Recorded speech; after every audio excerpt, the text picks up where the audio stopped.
All right, this is the Big Douglas Show, and my guest today is Mark Bullock. Mark, how are you? I'm doing pretty well, thanks. How are you? Very good. So you're over in the UK. I'm curious whereabouts over there you're at. Near a town called Bath, which is a couple hours outside London. So, um, yeah, not in the big cities, in a kind of a rural area. Okay. So how long have you been a fan of the Washington football team? So it started when I was younger. We moved out to the States when I was 5 years old, or just turning five, and we moved back when I was 10, and we lived in the kind of DC area. So I kind of grew up with some American sports, and when I kind of got back into the NFL when I was maybe 16, 17, 18, I kind of naturally just fell back into the Washington football team and the Washington teams in general with American sports. So that was uh, 10, 15 years ago now. So yeah, for a while at least. And you've been breaking down the film now for how long? Yeah, probably 10 or so years. It was the first few years I was just kind of a normal fan, and then I started doing stuff on Hogshaven for a couple of years, and then the Post picked me up, and then the Athletic picked me up from there.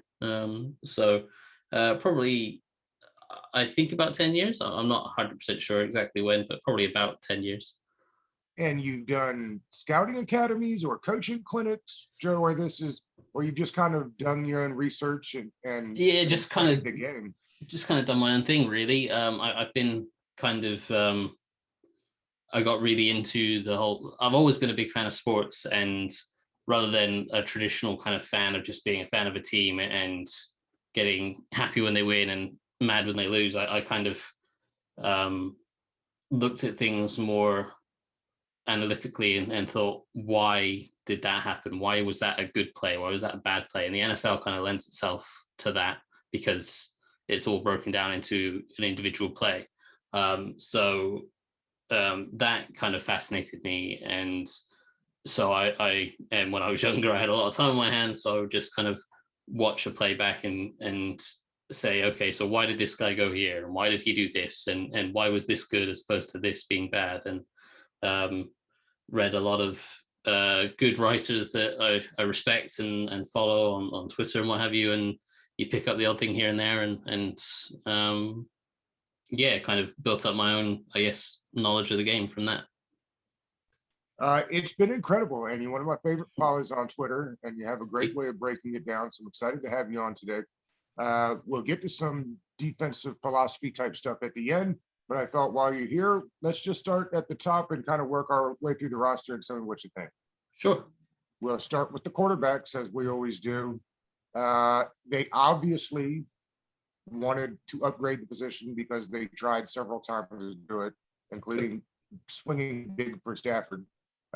So it would appear that Ryan Fitzpatrick's job to lose. Where do you kind of see the quarterback room, and why do you think they thought it was so important to upgrade the position?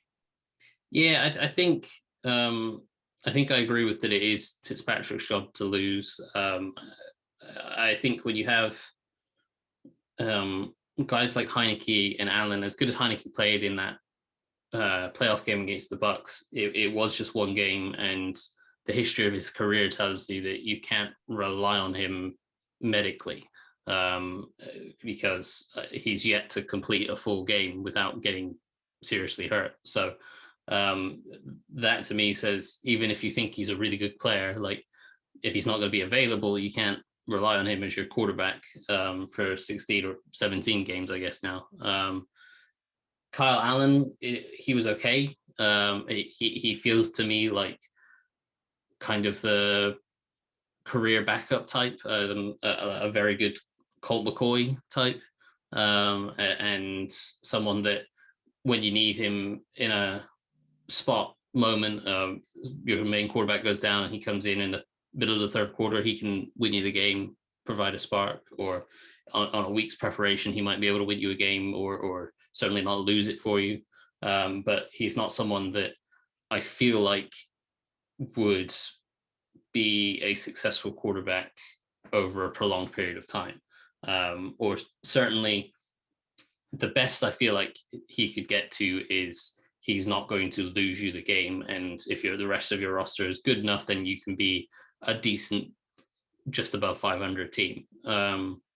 So I think when you have those two guys on your roster as a quarterback, you have to be looking at upgrades. And as you said, they took the big swing at Stafford. That didn't pay off.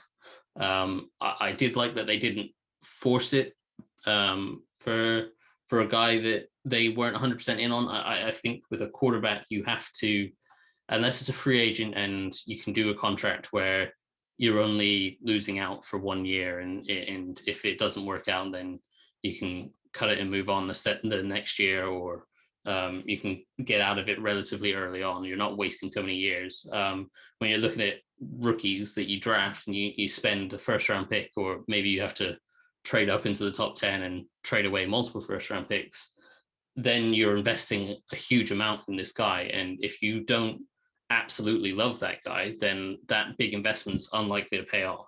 And then you're setting your franchise back significantly. So I did like that they didn't force it, but certainly they needed to upgrade. And I think they did with Fitzpatrick. I think he was kind of the right fit in terms of needing to upgrade, getting a reliable veteran, and giving them someone that they can say, okay, this is what we're doing for this year. He's our placeholder. He's fine. He can win us a few games if he plays well. But next year we'll really address the position. And names like Stafford and Fitzpatrick make you feel like they want and expect to be more aggressive. Do you think that is something that they are hoping to be? Yeah, certainly. Fitzpatrick is known for being an aggressive quarterback, and Stafford likes to air it out and take his shots. And you know, the offense is technically called the Air Coryell offense, so it is about airing it out and attacking down the field and working vertically. And they weren't able to do that last year. And part of that was, you know, they only really had Terry McLaurin that could challenge vertically. And part of that was the offensive line earlier in the year. They struggled to protect for long enough. And of course, part of it was the quarterback play that they had. And so the guys that they targeted certainly were guys that could attack down the field more. Like, as you said, Stafford definitely likes to attack down the field. Fitzpatrick is known for probably being too aggressive. But certainly it's not going to be the dull 2-yard check down to the running back every other play. No, I wouldn't imagine. You brought it up. Let's switch to the offensive line. They brought in Leno, excuse me. Apparently, at least he feels that it's his job to lose on the left side. They drafted a right tackle. Do you think they'll move Lucas to right tackle, or the rookie's job to lose on the right side? And do you think the line has gotten better this year? I think overall it has. I think the loss of Morgan Moses is significant, but over the long term, they were probably looking at moving on from him next year anyway. So Cosme is a replacement for him, and Lucas played well enough last year that he could be thrown into that mix. I don't think it's definitely Cosme's job, because he played left tackle in the last few years in college, although he did play right tackle at times as well. But he was a left tackle his last year at college. So there's always a bit of a transition period to getting your body used to doing the opposite type of movement. And so, yeah, he has some technical things he has to work on as well. Cosme, he's a supreme athlete, and if he can work out his technical kinks, then he can become a very, very good player. But he does have some technical issues that he does need to work on. So I don't think it's guaranteed nailed on that it's his job, but I would certainly think he could push Lucas pretty strong. I think that would be one of the better battles in training camp if they can if we get more info on that one and get to see a bit of that one, I think that'll be one of the better training camp battles. But yeah, overall, I think it has become a pretty good unit. I think they kind of stumbled about in the middle of last year, certainly with the interior guys, with Sheriff getting injured and Schweitzer coming in for Wes Martin, and then Schweitzer coming in on the right side and then the left side. And they had a bit of a mix around with that. But at the end of the year, down the stretch when they were winning games, Schweitzer at left guard, Roulier at center, and Sheriff at right guard was a very good interior combination. And they kind of stuck to what those guys do well, and they mostly ran zone scheme stuff, and those three are pretty athletic. Certainly Schweitzer and Sheriff are, and they generated a ton of movement, and that created some pretty big rushing lanes. So, and then they did a pretty good job passing off stunts and stuff in the passing game. So those three, I think, would be what I would anticipate to be the starting three going into training camp. Obviously, they added Eric Flowers to be an option at left guard, and they've got Sadiq Charles as well, and then some other guys. So they've got more depth than they've ever really had before certainly in the last 5-10 years. So that is only a good thing on the offensive line. So I think overall they have improved. Yeah. I agree with you. It's interesting because it feels like the fan base isn't real high on Schweitzer, but he had a good year last year. He did. And Yeah, probably underappreciated. He certainly did. The thing was, I was totally wrong with him when I watched him when they signed him as a free agent. I thought you could see that he was basically a zone blocking guard. He doesn't pack too much of a punch. Well, I say that he would bulldoze me over if he ever came up against me. But in terms of an NFL offensive lineman, he's not a bulldozer, but he's athletic and he can create movement. And when that combines with a guy like Sheriff, who's also athletic, and Roulier is relatively athletic, if you get the defensive line moving, the whole point of the zone scheme is you get those defensive linemen and the linebackers to move horizontally, and then that creates the vertical cutback things for the back. So they were able to generate some movement down the stretch, and those three were very good. And Schweitzer was just as good as Roulier, or I don't want to say he was just as good as Sheriff, because Sheriff can do some pretty special things on his own, but he was very good in his own right. And I think people see the trade for Eric Flowers as going, well, that's our starting left guard. But I would be surprised, given the success that they had down the stretch last year, and especially with the zone scheme, I'd be surprised if they went away from that, because Flowers isn't really a zone lineman. So I would think they would stick to that unless Flowers completely outplays him in training camp. Yeah, at $8 million, it felt like a no-brainer they could sign him to play left guard, but at $2 million or whatever it is, the actual number is, I would argue that feels more like a depth challenge type deal. Sure. Well, you toss it up there. We'll segue to running backs. You just did an article about Gibson. If you extrapolate the numbers out from last year before he got hurt, I mean, he was on his way to 1,500 total yards, 10 touchdowns. He was excellent. What do you think they expect out of him in year two? Yeah, I think he should have a bit of an expanded role. I feel like from watching him back for that article, they kind of limited him early in the year. The first game or two that they tried to do a few different packages where him and McKissick moved around, and they didn't have one as the set running back and one as the kind of slot receiver almost. They were kind of moving back and forth between those two guys. But after 1 or 2 weeks, they kind of set into saying, right, Gibson is our running back, McKissick's the move guy, and McKissick comes in on third down and does pass protection stuff. And I think the idea behind that was because Gibson had 33 carries in college, and there are some very detailed intricacies of playing the running back position, and knowing, not just understanding that I'm running a zone scheme, so I need to run here, read this player, and make my cut based on that. It's knowing the finer things of, well, I know that I'm going to cut this run back, but if I press this run to that side, I'm going to get the linebackers to commit over the top, and that's going to create a big cutback lane for me. And that stuff early in the season that you could see that Gibson didn't really have an understanding of that. He was often making the correct reads, but he was cutting too early. He wasn't giving his linemen a chance to secure their blocks, and he wasn't forcing linebackers to commit one way. And that kind of left yards on the field because of that. So as the year progressed, you could see him kind of understanding and catching up with, oh, okay, I can take a few extra steps here. I can press the hole. I can get the guys to commit and create more yards for myself when I cut back. And by the end of the year, he was doing that very, very well.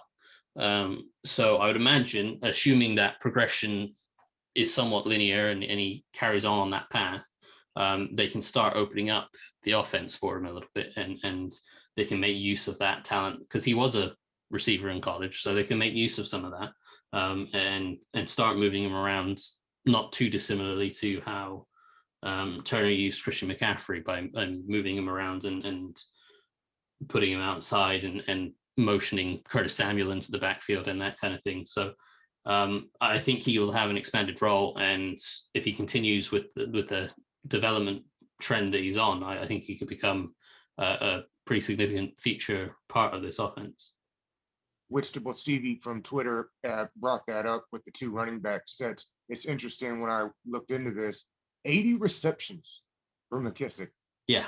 Last season. I mean, it's incredible. So I'm assuming, to your point there, they'll be trying to run a lot more of that 2 running back set going forward.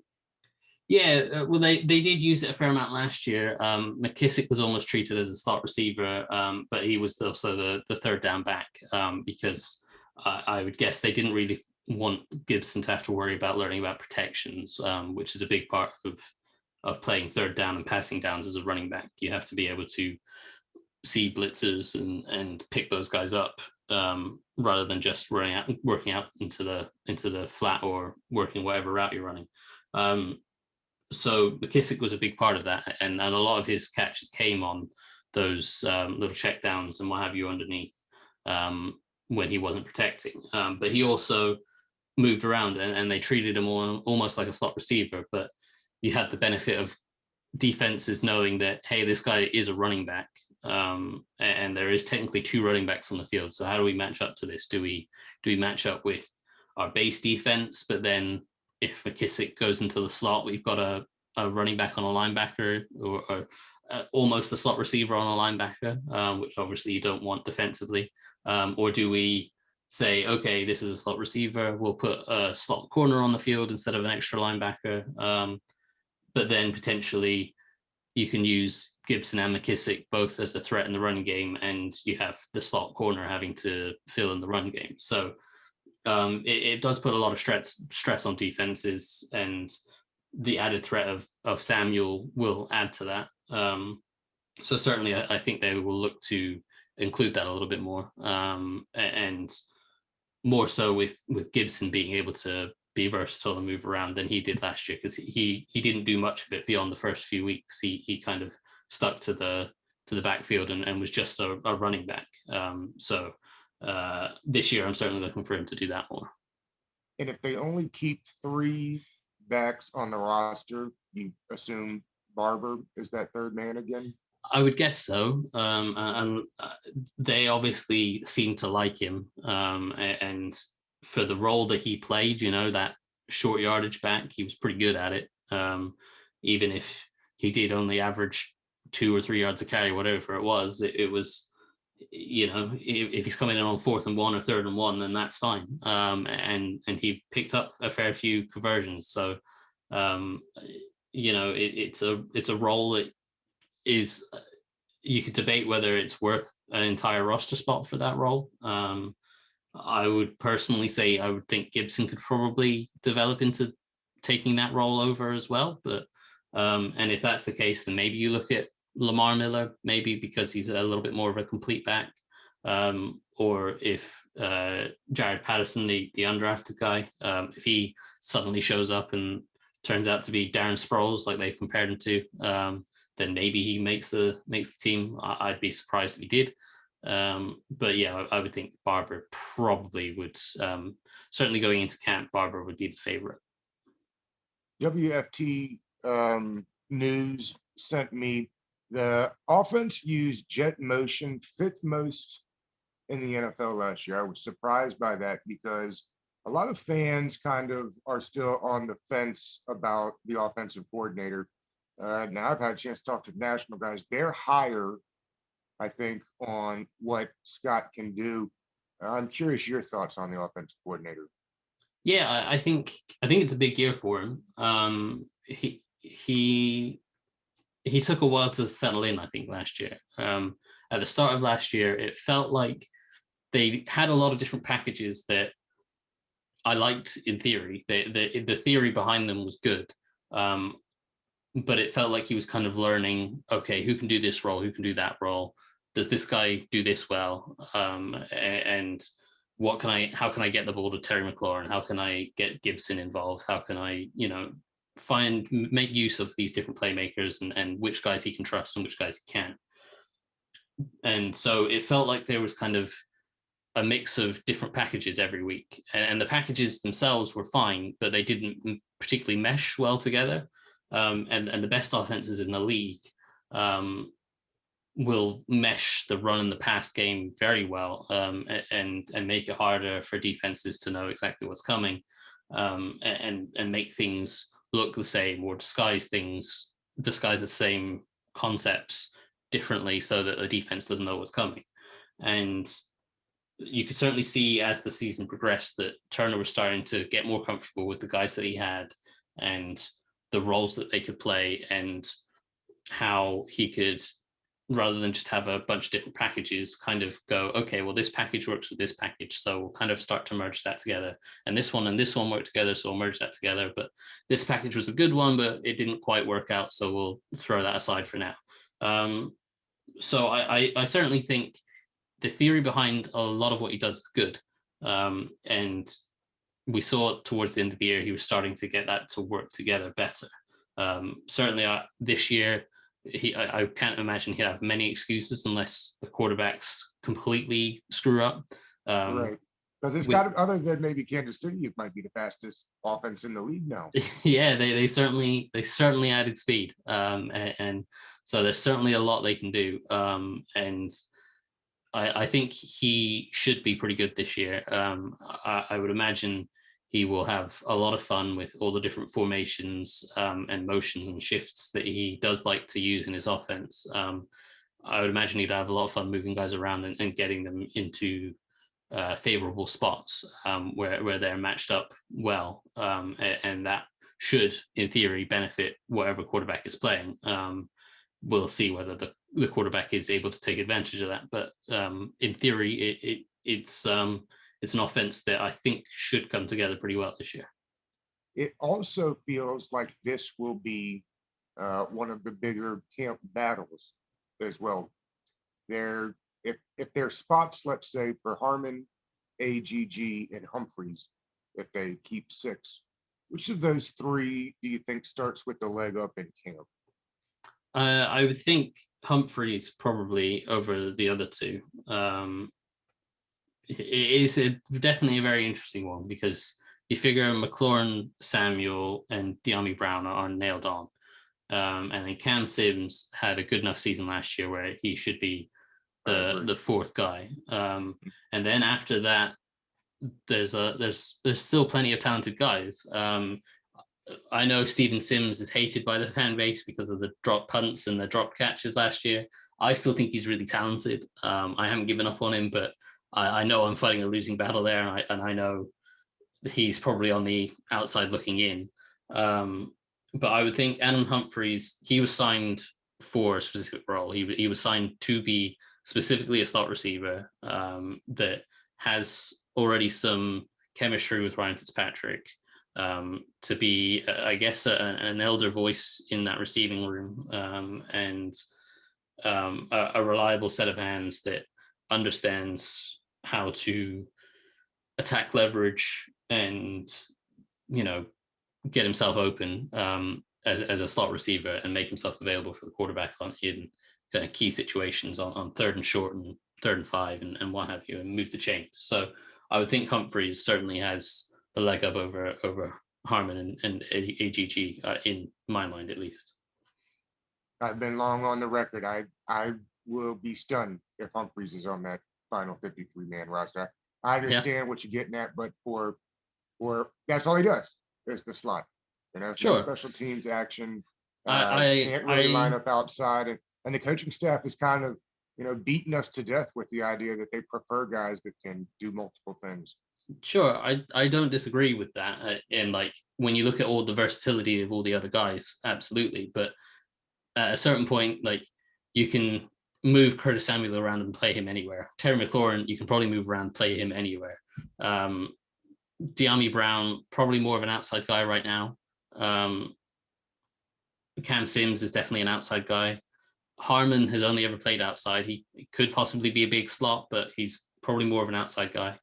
Um, Steven Sims, I think, is a slot, but again, we're kind of assuming he's probably not making this team. So right now, you're looking at Curtis Samuel is probably the best slot receiver they have. Terry McLaurin could certainly play there, but you'd rather McLaurin playing the X. And Curtis Samuel can play the Z. So if it depends how good De'Ami Brown is. If De'Ami Brown's as good as he could be, then yeah, certainly you could say we'll roll with Brown and McLaurin outside and Samuel's in the slot. But behind them, I would say Sims is your outside guy, and Humphreys would be the only other guy I would want in the slot. Well, obviously you'd want, if you could have Terry McLaurin everywhere, you'd put Terry McLaurin everywhere, but you want him at the X, so you'd want a backup slot receiver, and for me that would be Humphreys.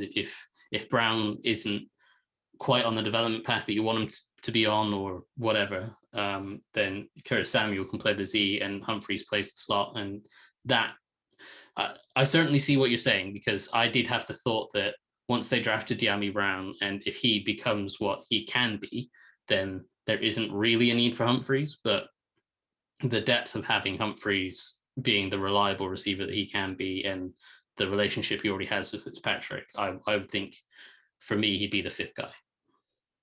And we'll wrap the offense with the tight ends. If we assume that they keep 3, Yep.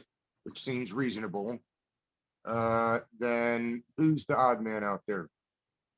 So obviously Logan Thomas is 1, and you would think Bates is 2 as the rookie.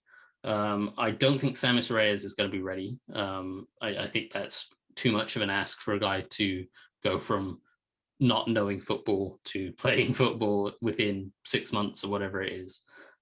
So as athletic as he is, I think he's going to be a guy that they'll try to stash away on a practice squad or whatever. And that's the interesting thing, right? Because didn't they give him like a little guaranteed chunk of change? Sure, they might well have done. And so putting him on the practice squad to be lost seems interesting. But I'm with you. I'm not sure that you can, I give don't a spot think to a guy either that is not ready to play. exactly. It all depends on how quickly he can develop. And preseason will be huge for him, because that's when you'll really see, like, not just can this guy run routes, can he take hits and still hold on to the ball? It'll be, can he block? Can he,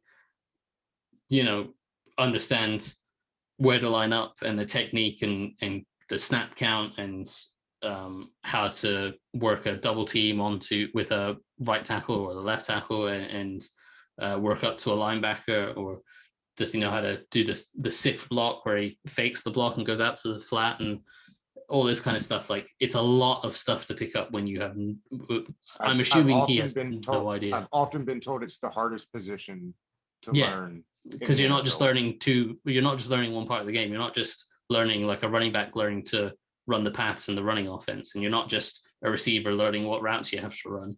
You're learning both. You have to learn, okay, this is the routes that I have to run, and this is how I have to block. So you're not just learning one thing, you're learning everything about the game at the same time. And under the assumption that he knew nothing about football, like maybe he did know some football beforehand, but under the assumption that he knew nothing, that is a lot of stuff for him to pick up and be ready to play in an NFL game and actually contribute. So I don't see how they can put it on the roster. All right, let's switch to the defensive side. I think we can move past the D-line. We kind of know how that's set up. I'm interested with the linebacking core. They didn't really do anything. I mean, they did something. They drafted a linebacker in the first round. Sure. I will give you that is doing something. But as far as free agency goes, I mean, they lost Kevin Pierre-Louis and Lewis. really have not done anything to add to it.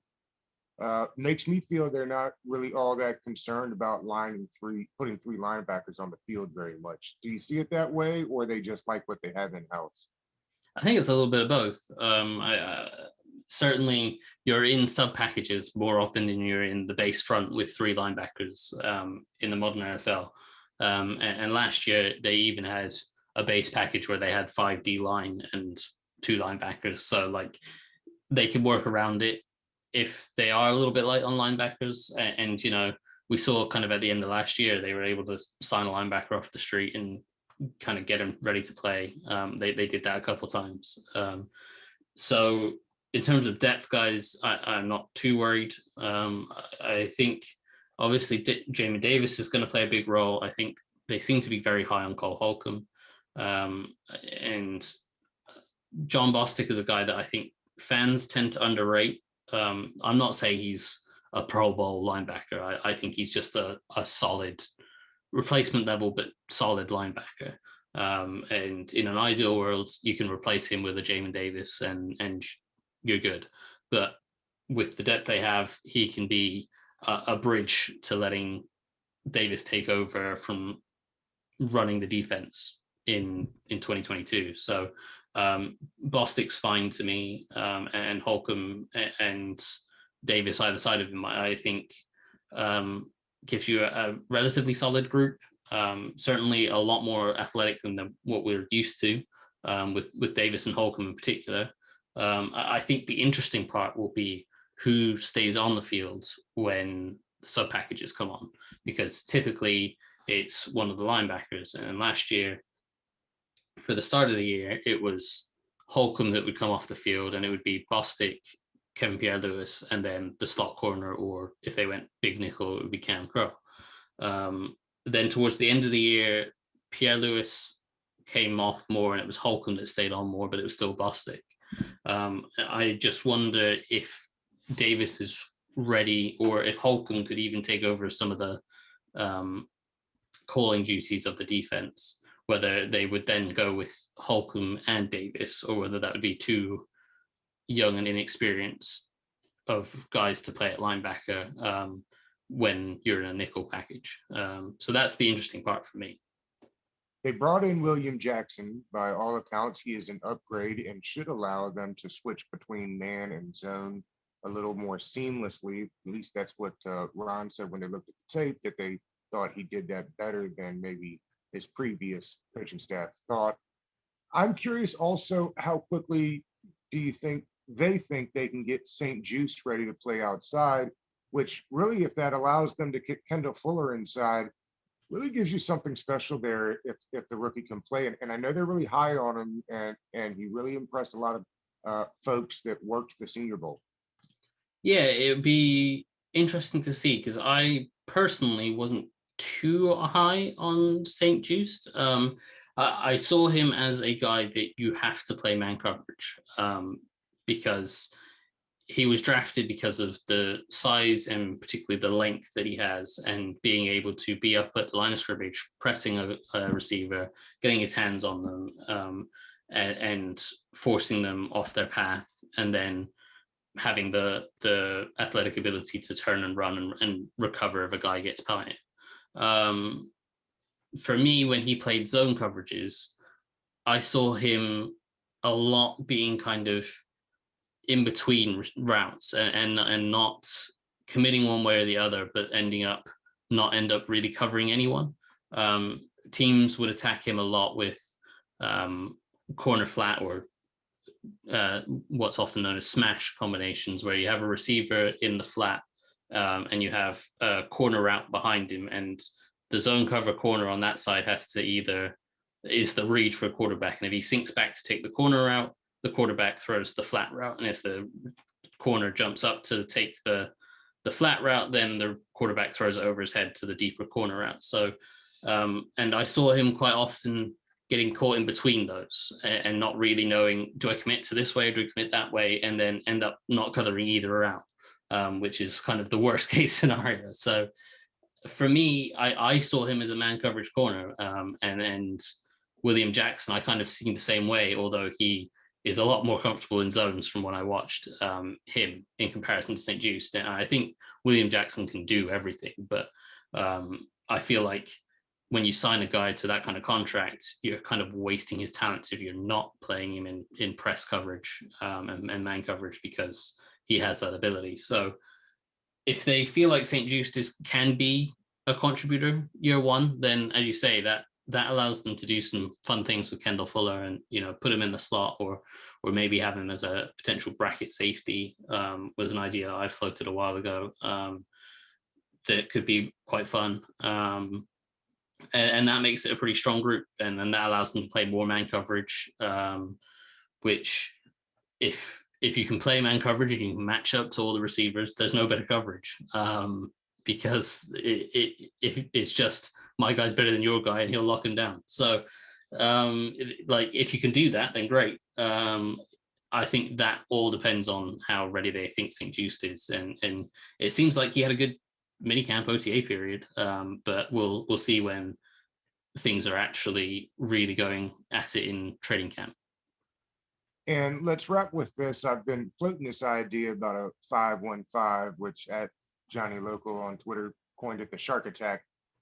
Do you see that being useful to be able to get all 5 defensive linemen on the field as much as possible? And then also really getting what really is maybe the second best group on that defense, which is the defense, or which is the secondary, getting as much safeties as we have, because really what is the plan with Collins now? Obviously you can't take Curl off the field.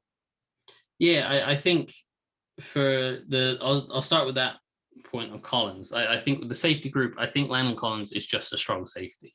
I think Cam Curl, depending on the coverages you play, he could play some free safety, he could play strong safety, and obviously we saw last year he could play that Buffalo nickel position, which is just a big nickel. And I think it's a little bit overblown about, well, we can't take Curl off the field and Collins can't be the strong safety, Collins is going to be the backup. I think they can probably work around that, and I think because you're in a sub package so frequently, that I think we'll see plenty of Collins and Curl on the field, and someone that they can trust as a deeper safety as well, probably McCain. So I don't think that will be as big an issue, having kind of watched back what Curl was able to do as the Buffalo nickel and how he developed down the stretch. So I think that will be fine. In terms of the 5-1-5, it could be useful. It's good in theory. The theory of having your 5 defensive linemen and matching up on the 5 offensive linemen, and knowing that your 5 defensive linemen are probably going to be better than their 5 offensive linemen, so at least one of them's going to win. And in theory, that is good, and in practice, that quite often is good. The issues is if the offense decides to run the ball. With your 5 defensive linemen, it can work. Because both Sweat and Young, although you don't want him doing it often, can drop into coverage. Yeah, for sure. And that's where you can try different things, and rather than just having your 5 rushing, you could have 4 rushing and drop 1 into coverage. But then you're looking at basically you're playing a 3-4, and at which point you're in the same situation where you were before, where you're playing your 3-4, you have your 3 defensive linemen, interior guys that are all rushing, and you have one of your edge guys, either back in the day it was Kerrigan and Orakpo, and now it's Sweat and Young. You'd have only one of them definitely rushing and the other might be dropping into coverage. So in the run game, the reason you have linebackers is because the defensive line can be penetrating, but they can quite often miss, and you need the linebacker to be able to make them right. The linebacker behind them, usually you want 2 guys, and maybe you can trust a Landon Collins as a safety that walks down into the box and kind of plays a linebacker, or Cam Curl the same. But with only one true linebacker, you are being very risky in putting all 5 D linemen on the line of scrimmage and only having the one true linebacker behind them to try to make every single one of them right. So that would be my concern with it. And also the way they had success with pass rushing last year, it was quite a lot of 4-man rushes with that front, but they also did some very well schemed blitzes where they would know that the offense on a certain down and distance is going to slide the protection one way, typically to Chase Young. And so once they knew the offense from the look was definitely sliding towards Young, they'd let Young drop out in coverage, because what's the point of rushing him against 2 or 3 blockers? And then they'd send the blitz from the other side. So they'd still only be rushing 4, maybe 5, but because of the protection scheme, they would end up overloading one side, and the quarterback would have a free rusher in his face and get sacked, or, have to throw the ball away. So if you're doing that quite often, which they did last year, that's harder to do with 5 defensive linemen. And, as we've said, Sweat and Young can drop into coverage, but you don't want them doing that often. So it's easier to do with 4 defensive linemen, and then having an extra linebacker that can come up the middle, or a safety or a corner that can come off the edge, and replace the guys when you're doing those kind of simulated pressures. Those schemes work better with just 4. So I certainly think it's a package they could look into, and they did at times last year with 5 defensive linemen. And like the Steelers have had some success doing that kind of thing, where they just say, our 5 guys up front are going to probably be better than your 5 guys. We'll trust them to win their one-on-ones, and we'll just play our zone coverage behind it. So you could do it. I don't think they will do it too much, but maybe they do. I'm a huge fan of Reeves. I'm curious if you think he'll end up starting at free safety. And I also think that Kaliki Hudson is going to find his way onto the field more. I'm curious what you think about those guys. Jeremy Reeves, I thought, did really well last year down the stretch. I think he did get away with a few things in the later few games. Like the first few games that he started, he did really well. And him and Cam Curl struck up a good partnership. And Reeves was seeing a lot of things kind of from his film study and pointing them out before they happened. And that's always a very, very encouraging sign. But in the last few games, there were times when quarterbacks would bait him by looking one way, and the offense would show one thing that he would think was coming, and then suddenly the quarterback would be looking the other way and he'd be looked off and out of position. So I don't know about him as a long-term starter. I would think the reason they signed McCain is because they feel like he's probably more likely to be a reliable long-term starter at the free safety spot. I certainly think Reeves should make the roster. And it seems like the way Rivera has talked about him being how he earned his spot on the roster and making his way from the practice squad last year and doing everything he was asked of. I certainly think he'll be around, and there's no reason he couldn't see the field at times. But I would think McCain probably is the more likely guy to start. Kaliki Hudson, I think, is an interesting one, especially as Rivera recently has mentioned him as potential Buffalo nickel kind of role. That kind of would suit him. He doesn't have quite the movement skills of a safety or a defensive back, but he was kind of that. In college, he played at Michigan. He played a role called the Viper role, which was a hybrid safety linebacker, and that is essentially what the Buffalo nickel role is. There's some differences, but that is essentially what it is, and so it wouldn't be too unnatural for him. So the fact that Rivera mentioned him as a possibility in there, I think potentially gives him a chance. Otherwise, he's a will linebacker, which is fine. I don't think he starts, but maybe he, towards the end of the year, maybe they're feeling like, well, we'll give the younger guy a shot. If Jamie Davis is able to take over at Mike instead of John Bostic, then maybe Hudson can slide in at the will spot. And I'll end by asking you the same thing I ask everybody else. What makes a good season? What do you think is appropriate for this team? It's an interesting one because the depth of the roster is as good as I can recall seeing it for Washington for quite some time. So the depth of the overall roster is very good, but it always comes back to the quarterback play. And if you get the Ryan Fitzpatrick that played well last year, then it's a team that should win the division. I don't foresee the Eagles being a good team this year. I think they're kind of in a rebuild mode. The Giants are a team that, as long as Daniel Jones is there, I don't see them as a legitimate threat. I see them as a team that could probably steal a game off of Washington. And if Daniel Jones plays his best game, then he can win games. But Jones always, kind of like Cousins, has that ability to just throw a game away when you just don't want it. I just don't feel like there's too much of a threat from Daniel Jones, although the rest of the roster is not in terrible shape for the Giants. But that, for me, is, Daniel Jones kind of keeps them from being a real threat. And the Cowboys, I think, could surprise a few people just because of how good I think Dak actually is. Their offense, obviously, they have a ton of weapons at receiver.